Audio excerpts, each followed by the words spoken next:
السلام علیکم ورحمۃ اللہ۔ امید ہے آپ تمام سامعین و ناظرین بخیر و عافیت سے ہوں گے۔ آج کی ویڈیو میں آپ تمام سامعین و ناظرین کا خیر مقدم اور استقبال ہے۔ آج کی ویڈیو کا جو موضوع ہے وہ یہ مثنوی پھول بند کا خلاصہ۔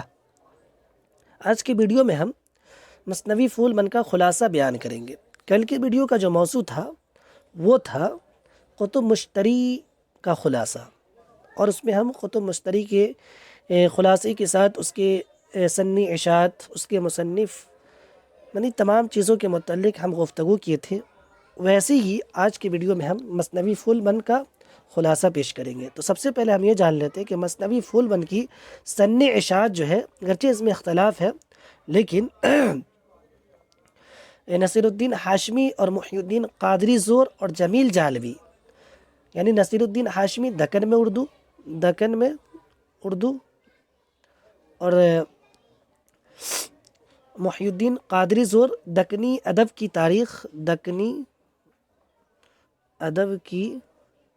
تاریخ، اور جمیل جالوی کے تو آپ لوگ جانتے ہیں تاریخ ادب اردو، یہ سب ان کی کتاب ہے، تاریخ ادب اردو۔ تو ان تینوں کے اکارڈنگ، ان تینوں کے مطابق مثنوی پھول بند کا سن اشاعت جو ہے وہ 1655 ہے۔ کتنا ہے؟ 1655 عیسوی۔ اب یہ جان لیتے ہیں کہ مثنوی پھول بند جو ہے وہ ہے ابن نشاطی کا۔ کیا ہے؟ کس کا ہے؟ ابن نشاطی کا ہے۔ اور نشاطی کا جو پورا نام ہے وہ ہے شیخ مظہر الدین۔ کیا ہے؟ شیخ مظہر الدین، اور ان کے والد ماجد کا نام ہے فخر الدین، شیخ فخر الدین۔ موٹی موٹی باتیں ہم کر لیتے ہیں تاکہ زیادہ مناسب ہوگا۔ اسی طریقے سے ابن نشاطی جو ہے یہ عبداللہ قطب شاہ کا درباری شاعر ہے۔ عبداللہ قطب شاہ کا، کس کا؟ عبداللہ قطب شاہ کا۔ ابن نشاطی عبداللہ قطب شاہ کا درباری شاعر ہے۔ اور ملا اسد اللہ جو تھا، ملا اسد اللہ جس کو وجہی اس کا تخلص ہے، وہ قلی قطب شاہ کا درباری شاعر تھا، یاد رکھیں۔ اسی طریقے سے پھول بند کو ابن نشاطی یعنی شیخ مظہر الدین نے 3 ماہ میں مکمل کیا۔ کتنا؟ 3 ماہ میں۔ پھول بند کو کتنے ماہ میں؟ 3 ماہ میں، یاد رکھیں، 3 ماہ میں کیا کیا؟ مکمل کیا تھا۔ اور اس سے پہلے میں ایک چیز اور بیان کر دینا بتا دینا بہتر سمجھتا ہوں کہ CUET PG میں جو لوگ بھی ایڈمیشن لینا چاہتے ہیں اور اچھی تیاری کے خواہش مند ہیں، وہ لوگ چوک اینڈ ڈسٹر اکیڈمی سے ضرور رابطہ کریں۔ اس کا نمبر آپ کو مل جائے گا، مجھے ابھی مل جائے گا۔ اسی طریقے سے اگر آپ ایڈمیشن لینا چاہتے ہیں اور آپ کو ایسا معلوم ہو گیا کہ تاریخ میں توسیع کر دی گئی، یعنی اب 1 سے لے کے 7 تک، یعنی 7 فروری تک آپ ایڈمیشن یعنی فارم بھر سکتے ہیں۔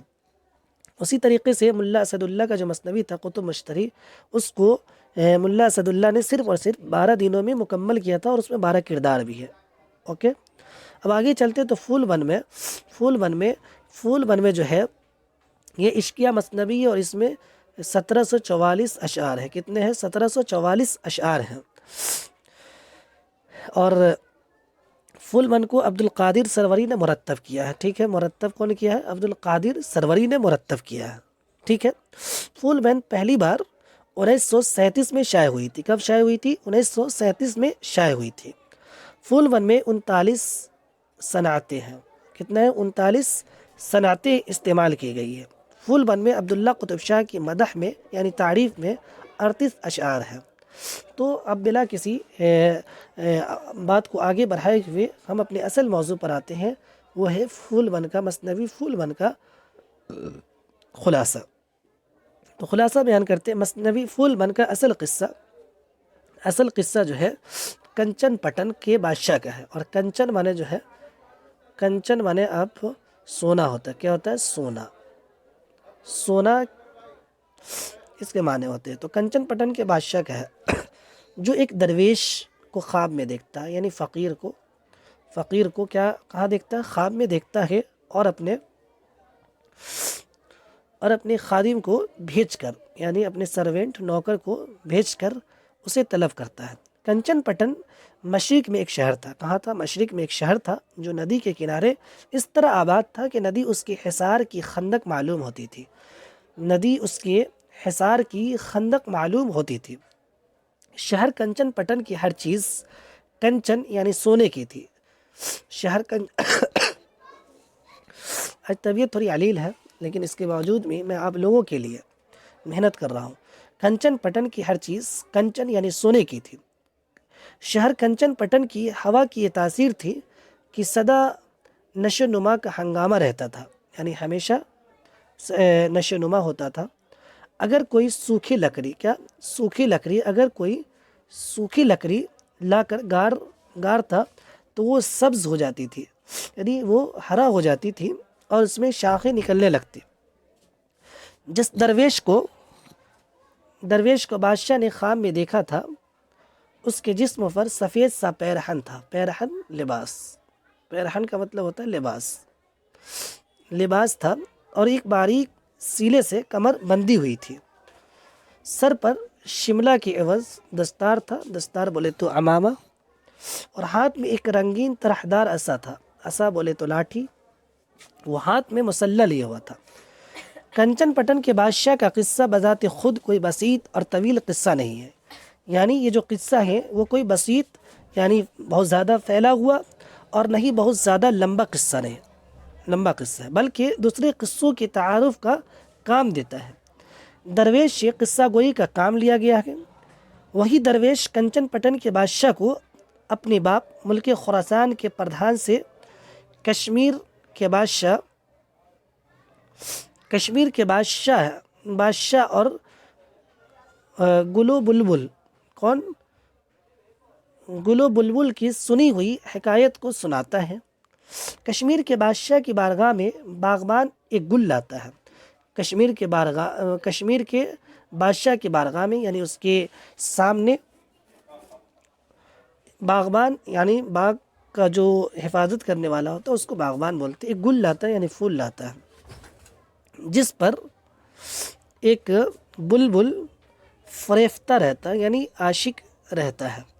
کشمیر کے بادشاہ کے استفسار پر بلبل اپنا اور گل کا قصہ سناتا ہے کہ وہ ختن کے سوداگر کا بیٹا ہے، اور گل گجرات کی عابد و زاہد پارسا کی بیٹی ہے۔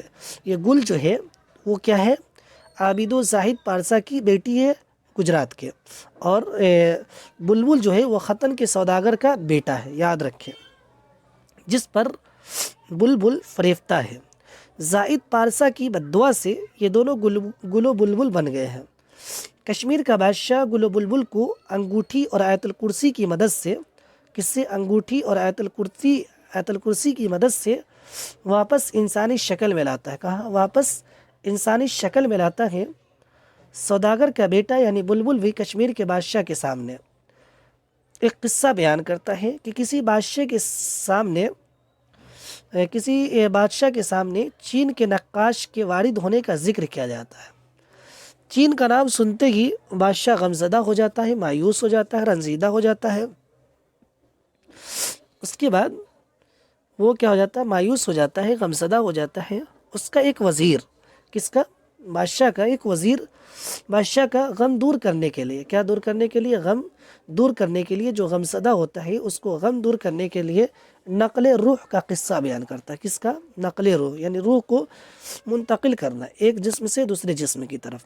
قصہ بیان کرتا ہے کہ ایک راجہ جو جوگیوں کا معتقد تھا، کس کا معتقد تھا؟ جوگیوں کا معتقد تھا، اور ایک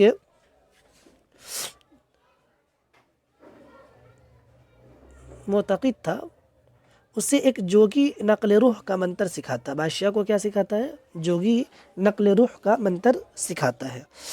اس کا مکار وزیر بھی، مکار جو اس کا وزیر ہوتا ہے، وزیر بھی راجہ سے نقل کا یعنی نقل روح کا منتر سیکھ لیتا ہے۔ یہ مکار وزیر جو ہوتا ہے وہ بھی سیکھ لیتا ہے۔ جب جوگی بادشاہ کو سکھا دیتا ہے تو بادشاہ سے پھر یہ مکار وزیر بھی سیکھ لیتا ہے۔ وزیر مکاری سے نقل روح کے ذریعے، وزیر جو ہے مکاری سے نقل روح کے ذریعے راجہ بن بیٹھتا ہے، اور رانی ستونتی جو راجہ کی بیگم ہوتی ہے، رانی ستونتی کی عفت و عصمت سے یعنی عزت سے کھیلنا چاہتا ہے۔ رانی ستونتی پاک دامنی میں مشہور تھی۔ کیا تھی؟ رانی ستونتی جو تھی وہ پاک دامنی میں، عفت و عصمت میں مشہور تھی۔ راجہ جو پہلے ہرنی پھر طوطا، راجہ جو پہلے ہرنی اور پھر طوطا بن گیا تھا، رانی ستونتی کی مدد سے وزیر کو قمری بنوا کر مار دیتا ہے۔ رانی ستونتی کی مدد سے وزیر کو قمری بنوا کر مار دیتا ہے اور پھر راجہ بن جاتا ہے۔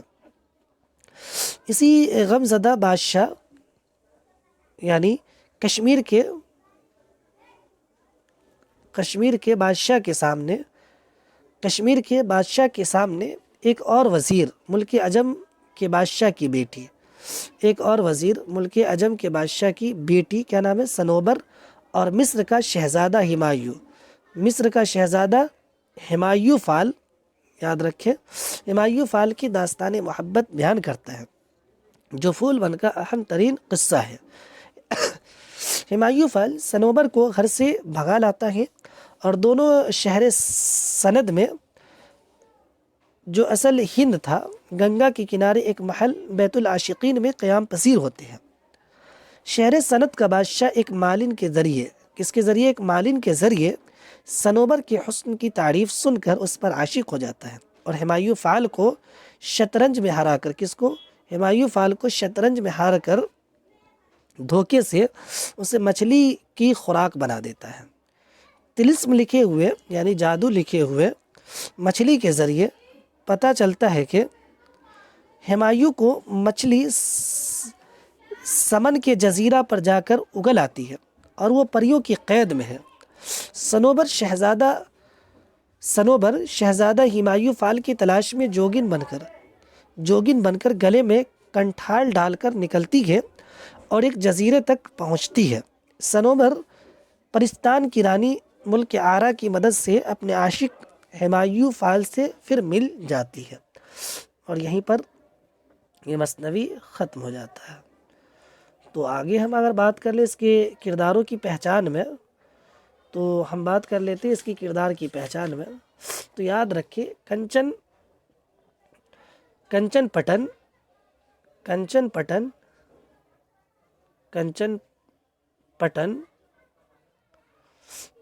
پٹن خواب میں ایک درویش کو دیکھتا ہے۔ یاد رکھیں کس کو دیکھتا ہے؟ خواب میں درویش کو دیکھتا ہے۔ یہ دو بات یاد رکھیں، کنچن پٹن خواب میں کس کو دیکھتا ہے؟ درویش کو کون دیکھتا ہے خواب میں؟ تو کنچن پٹن کا بادشاہ۔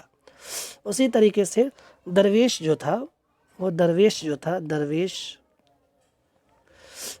جو تھا وہ ملک خراسان کے پردھان کا بیٹا تھا۔ ملک خراسان کے پردھان کا بیٹا تھا۔ اس کے بعد کشمیر کا بادشاہ جس کی بارگاہ میں ایسا گل لایا جاتا ہے، گل پھول کو کہتے ہیں لیکن اس میں ایک کردار ہے، اور گل جو ہے مٹی کو کہتے ہیں۔ اس کا معنی میں بتا رہا ہوں۔ تو کشمیر کے بادشاہ جس کے بارگاہ میں، جس کے حضور میں ایسا گل لایا جاتا ہے جس پر کالا بلبل عاشق ہو جاتا ہے۔ یاد رکھیں یہ بلبل کون ہے؟ تو یاد رکھیں کالا بلبل جو ہے ختن کے سوداگر کا بیٹا ہے۔ کہاں کے؟ ختن کے سوداگر کا بیٹا ہے۔ اور گل جو ہے گجرات کے عابد و زاہد کی بیٹی ہے۔ جوگی جو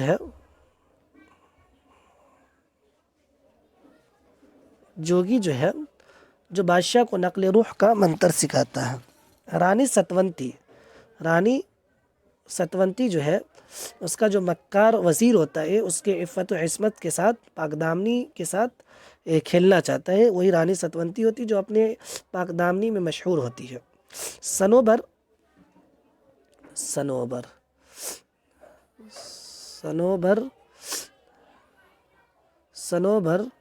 صنوبر جو ہے ملک عجم کے بادشاہ کی بیٹی ہے اور ہمایوں فال کی محبوبہ ہے۔ ہمایوں فال مصر کا شہزادہ ہے اور صنوبر کا عاشق ہے۔ یاد رکھیں، ملک آرا پرستان کی رانی ہے۔ ملک آرا جو ہے پرستان کی رانی ہے۔ تو یہ چند کردار تھے جن کی پہچان میں آپ لوگوں کو اچھی طرح سے کروا دیا ہوں۔ امید ہے کہ آپ لوگ کو اچھا سمجھ میں آیا ہوگا، اچھی طرح سمجھ میں آیا ہوگا۔ اب آپ مجھے اجازت دیجیے اور میں آپ کا شکریہ ادا کرتا ہوں، چونکہ آپ نے اپنا قیمتی وقت نکال کر اس ویڈیو کو دیکھی ہے۔ تو چلیے یہیں پر ختم کرتے ہیں۔ السلام